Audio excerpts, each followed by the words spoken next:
जय हिंद बच्चों, आप सभी लोगों का हमारे चैनल एजुकेशन यात्रा बाय जेके सर क्लासेस में स्वागत है। हम तुम्हें क्लास 12 की फिजिक्स का चैप्टर 4 पढ़ा रहे थे। ठीक, चैप्टर 4 में हमने तुम्हें धारिता के बारे में डिस्कशन किया था। आज हम बताएंगे संधारित्र का प्रतीक क्या होता है, संधारित्र कहते किसे हैं, और संधारित्र के संयोजन पर आएंगे। ठीक है, चलो हम आते हैं अपने इस चैप्टर पर। हेडिंग डालेंगे संधारित्र। क्या बेटा डालेंगे? संधारित्र। इंग्लिश में कैपेसिटर कहते हैं। क्या कहते हैं बेटा? कैपेसिटर। ठीक है,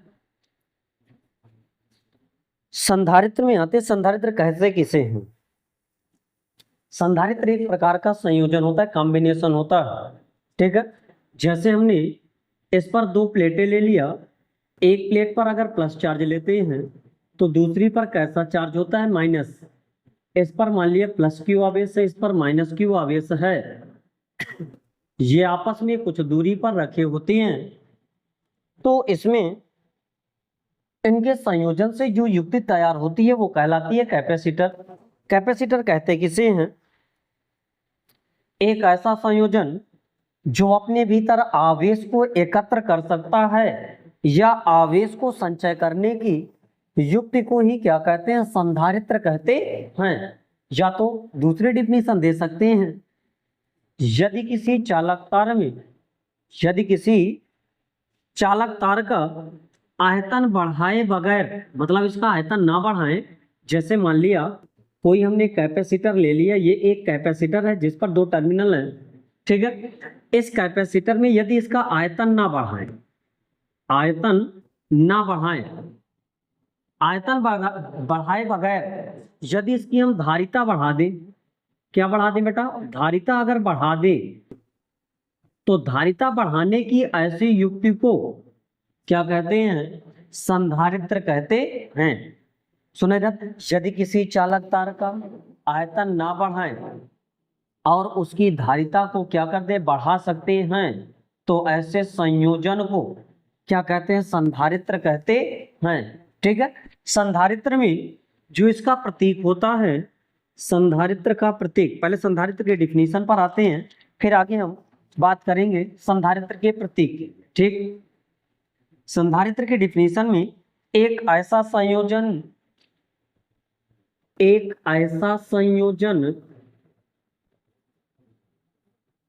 जो अपने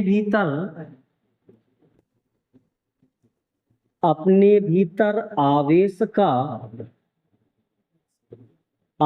का संचय करता है,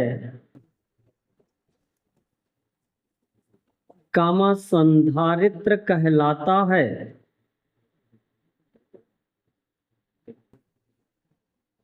क्या कहलाता है बेटा? संधारित्र कहलाता है।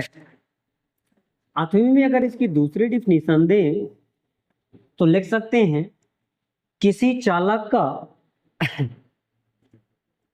यदि किसी चालक का आयतन, यदि किसी चालक का आयतन बढ़ाए बिना,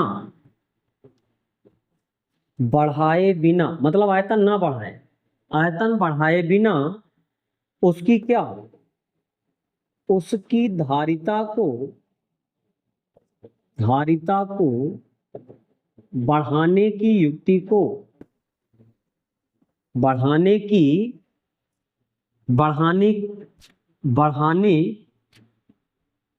उसकी धारिता को बढ़ाने के लिए जो समायोजन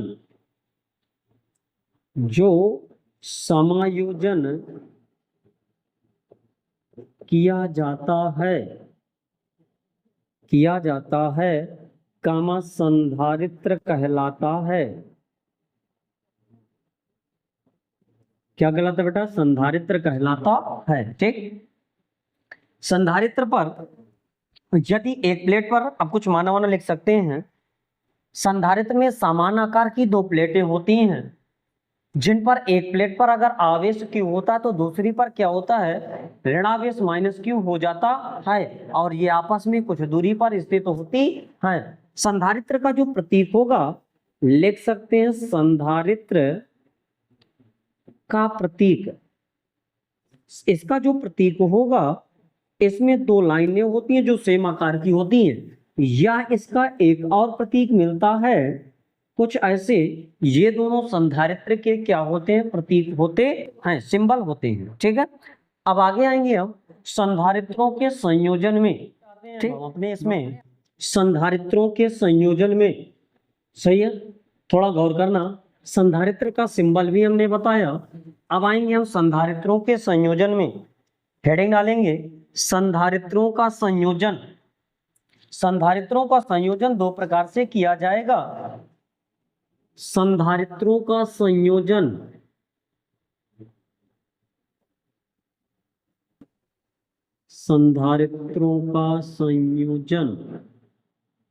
कॉम्बिनेशन ऑफ कैपेसिटर,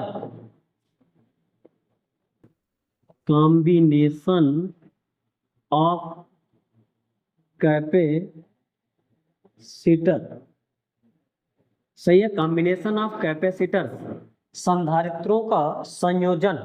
संधारित्रों का दो प्रकार से संयोजन किया जाता है। एक होता है समांतर क्रम संयोजन,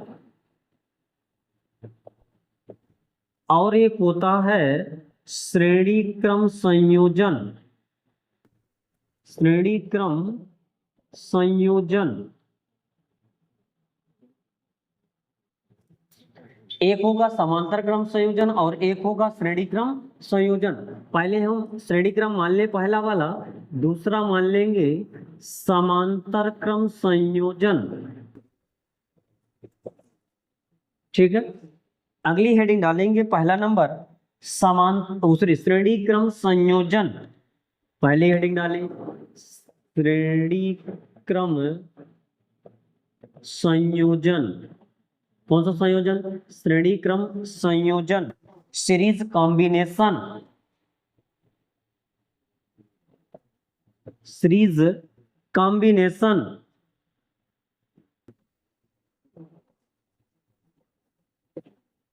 कौन सा कॉम्बिनेशन पढ़ना बेटा, सीरीज कॉम्बिनेशन पढ़ना।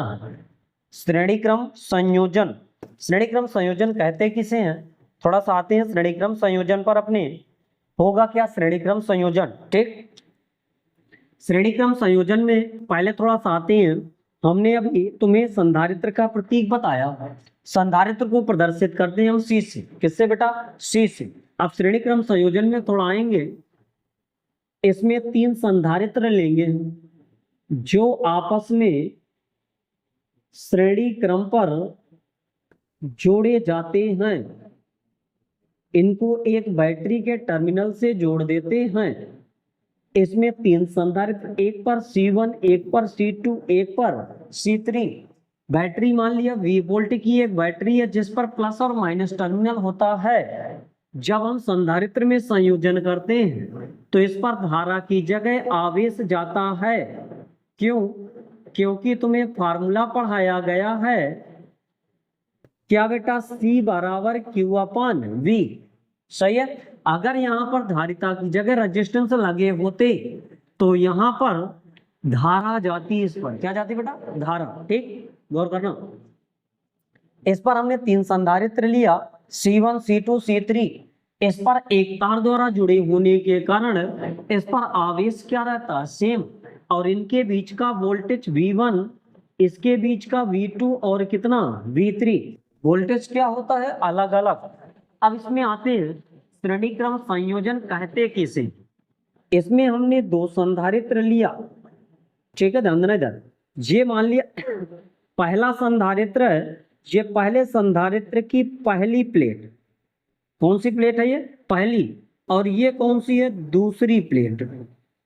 ठीक है, ध्यान देना इधर। ये दूसरे संधारित्र की कौन सी प्लेट, पहली प्लेट। कौन सी प्लेट, पहली। और ये दूसरे संधारित्र की कौन सी प्लेट, दूसरी। ये पहला संधारित्र, पहला संधारित्र, ये है दूसरा संधारित्र। कौन सा संधारित्र बेटा? दूसरा। सुना, संधारित्र दो प्लेटों से मिलकर बना होता है, एक पहली प्लेट ये हो गई और एक कौन सी? दूसरी प्लेट। ठीक, अब इन्हीं को अगर जोड़ दिया जाए तो इनसे दो प्रकार के कॉम्बिनेशन होते हैं, एक सीरीज कॉम्बिनेशन, एक होगा पैरेलल कॉम्बिनेशन। ठीक है, ध्यान देना इधर। सीरीज कॉम्बिनेशन कहते हैं किसे? यदि किसी पहले संधारित्र की, ध्यान देना, यदि पहले संधारित्र की दूसरी प्लेट, यदि पहले संधारित्र की दूसरी प्लेट तथा दूसरे संधारित्र की पहली प्लेट से जुड़ी होती है तो ऐसे संयोजन को श्रेणी क्रम संयोजन कहते हैं। सुना, श्रेणी क्रम संयोजन में ऐसा संयोजन जिसमें पहले संधारित्र की दूसरी प्लेट कामा दूसरे संधारित्र की पहली प्लेट से जुड़ी होती है तो ऐसे संयोजन को श्रेणी क्रम संयोजन कहते हैं। सही है बेटा, क्या कहते हैं? श्रेणी क्रम संयोजन। अब श्रेणी क्रम संयोजन में इसकी विशेषता यह होती है कि इसमें आवेश का मान क्या रहता है? सेम। आवेश का मान सेम तथा विभव क्या रहते हैं? अलग अलग होता है। ठीक, अब इसमें संधारित्र में हमने खासियत बताई, इसकी विशेषता होती है आवेश का मान सेम और विभव क्या होता है? अलग अलग। अब इसको प्रूव करने के लिए कुछ इसमें माना लिखा जाएगा। सुनना, माना क्या लिखेंगे? माना तीन संधारित्र C1, C2 तथा C3 श्रेणी क्रम में जुड़े हैं तथा इनके बीच आवेश Q और संधारित्र के बीच विभव क्रमशः V1, V2 तथा V3 हो तो। ठीक, अब आगे आएंगे पहले संधारित्र पर। क्या बेटा? पहले संधारित्र पर विभव। गौर करना, लेख 1 पर आते हैं, लिख सकते हैं पहले संधारित्र पर, संधारित्र पर विभव। पहले संधारित्र पर विभव कितना है? V1। तुम्हें V बराबर पढ़ाया Q/C, ये होता बेटा। V बराबर फॉर्मूला कितना होता? Q/C। पहले संधारित्र पर विभव V1 बराबर Q/ आवेश कितना है? Q। आधारिता कितनी पहले की? C1। इसी प्रकार दूसरे संधारित्र पर, संधारित्र पर विभव कितना होगा बेटा? V2। विभव कितना? V2 बराबर Q/ आवेश इस पर Q अपान धारिता कितनी? C2। ठीक, इसी प्रकार तीसरे संधारित्र पर, संधारित्र पर विभव, तीसरे संधारित्र पर विभव कितना? V3 बराबर आवेश कितना बेटा? Q। आवेश कितना है? Q। धारिता कितनी है बेटा? C3। ठीक है, इन तीनों संधारित्र पर विभव हमने निकाल लिया। आगे लिख सकते हैं कुल विभव। क्या लिखेंगे बेटा? कुल विभव V बराबर होगा V1 plus V2 plus V3। अब इनमें सभी में V1, V2, V3 की वैल्यू पुटअप करते हैं तो V बराबर हो जाएगा V1 का मान Q/C1 प्लस V2 का मान Q/C2 प्लस V3 का मान Q/C3। इस पर कुछ कॉमन दिखाई दे रहा है, कॉमन इस पर हमें दिखाई दे रहा है ऊपर से Q। कितना बेटा? Q। बचा कितना? 1/C प्लस C1 प्लस 1/ कितना बेटा? C2 plus 1/C3। Q कहाँ चला जाएगा? बटे में V/Q बराबर 1/C1 plus 1/C2 plus 1/C3। अब हम जानते हैं V बराबर Q/ कितना होता है? C। यहाँ पर लिखा है V/Q, तो C बराबर हो जाएगा Q/V। ध्यान देना, अब इस पर लिखा V/Q, यहाँ Q/C, तो इसमें अगर निकाला जाएगा तो 1/C बराबर V/ कितना हो जाएगा? Q। देखो V/Q की जगह 1/C बराबर 1/C1 plus 1/C2 plus 1/C3। अतः इस पर जो तुल्य धारिता निकलती है किस क्रम में, श्रेणी क्रम में, सीरीज कॉम्बिनेशन में 1/c बराबर 1/c1 प्लस 1/c2 प्लस 1 समांतर क्रम संयोजन, इंग्लिश में पैरेलल कॉम्बिनेशन,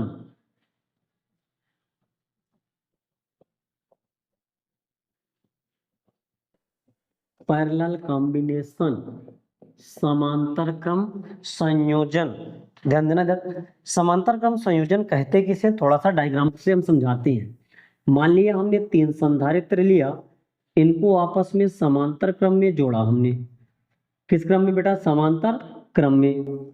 इनमें सभी प्लेटों के पहले सिरे को एक बिंदु से जोड़ा और दूसरी प्लेट, उसी प्लेट के दूसरी प्लेट को, संधारित्र की दूसरी प्लेट को दूसरे बिंदु से जोड़ते हैं और हमने इस पर एक बैटरी लगा दिया। बैटरी में प्लस और माइनस V वोल्ट है, आवेश कितना जा रहा है, Q। यहाँ पर Q गया, ध्यान देना इधर जब जाएगा तो Q1, इधर कितना Q2 और इस पर जाएगा Q3। संधारित्र C1 इसका, C2 इस पर, C3 इस पर कितना है बेटा, C3। विभव इस पर V, तो इस पर भी कितना V और इस पर भी कितना V वोल्ट। ठीक, यहां से आवेश टोटल फिर से कितना मिला, Q। अब इसमें समांतर क्रम संयोजन किसे कहते हैं, ध्यान देना जरा। ऐसा संयोजन जिसमें पहली प्लेट का, सभी प्लेटों का पहला सिरा एक बिंदु से तथा दूसरा सिरा दूसरे बिंदु से जुड़ा होता है, तो ऐसे संयोजन को समांतर क्रम संयोजन कहते हैं। फिर से सुनना, देखो इधर ये कोई संधारित्र है, संधारित्र में ये इसकी कौन सी प्लेट पहली है, ये कौन सी दूसरी। सभी संधारित्रों का पहला सिरा एक बिंदु से तथा दूसरा सिरा दूसरे बिंदु से जुड़ा होता है, तो ऐसे संयोजन को कौन सा संयोजन कहते हैं, समांतर क्रम संयोजन कहते हैं। समांतर क्रम संयोजन की विशेषता यह होती है कि इसमें विभव का मान क्या रहता है, सेम, और आवेश क्या होता है, अलग अलग होता है। ठीक है, अब इसमें हम आते हैं, इस डायग्राम के बारे में माना वाना लिखेंगे। माना कैसे लिखते हैं, गौर करना थोड़ा सा। माना 3 संधारित्र C1, C2, C3 समांतर क्रम में हैं तथा इस पर विभव V है तथा आवेश क्रमशः Q1, Q2, Q3 हो, तो फिर आगे आते हैं हम, पहले संधारित्र पर आवेश निकालेंगे, डेरिवेशन करते हैं। आगे आएंगे, पहले संधारित्र पर आवेश, फार्मूला हम जानते हैं, C बराबर Q/V होता है, जबकि Q बराबर C इंटू कितना हो जाएगा, V। सही है, पहले संधारित्र पर आवेश कितना, Q1, धारिता कितनी, C1, विभव कितना, V। विभव कितना बेटा, V। इसी प्रकार दूसरे संधारित्र पर आवेश जब दूसरे पर निकालेंगे तो मानेंगे कितना, Q2। संधारित्र कितना है बेटा, C2, और विभव कितना है, V। विभव क्या रहता है इस पर, सेम। ठीक, तो इस पर इसी प्रकार तीसरे संधारित्र पर आवेश Q3 बराबर हो जाएगा C3 इंटू कितना हो जाएगा, V। ठीक है बेटा, अब इनमें कुल आवेश निकालेंगे। कुल आवेश Q बराबर हो जाएगा Q1 plus Q2 plus Q3। अब इस पर Q बराबर Q1 का मान, C1 भी Q2 का मान, C2 भी Q3 का मान, C3 भी होता है। इनसे कॉमन कुछ दिखाई दे रहा है, V बचा C1 plus C2 plus C3। सही है, V कहाँ चला जाएगा, इसके बट्टे में। Q/V बराबर C1 plus C2 plus C3। अब हम जानते हैं फिर से C बराबर होता है Q/V के, देखो Q अपान V की जगह कितना रख देंगे C, तो C बराबर C1 plus C2 plus C3। अतः समांतर क्रम में तुल्य धारिता C बराबर C1 प्लस C2 प्लस कितनी होती है बेटा, C3 होती है। इसका मतलब ये हुआ कुल धारिताओं का योग तुल्य धारिता के योग के क्या होती है, बराबर होती है। इसमें सभी धारिताओं का योग तुल्य धारिता या कुल धारिता के योग के बराबर होती है। ये कौन सा क्रम था बेटा, समांतर क्रम संयोजन। ठीक, अगले क्लास में अब हम फिर से तुम्हें अगले डेरिवेशन समांतर प्लेट संधारित्र से रिलेटेड डेरिवेशन के बारे में अगला डिस्कशन करेंगे। ठीक, धन्यवाद।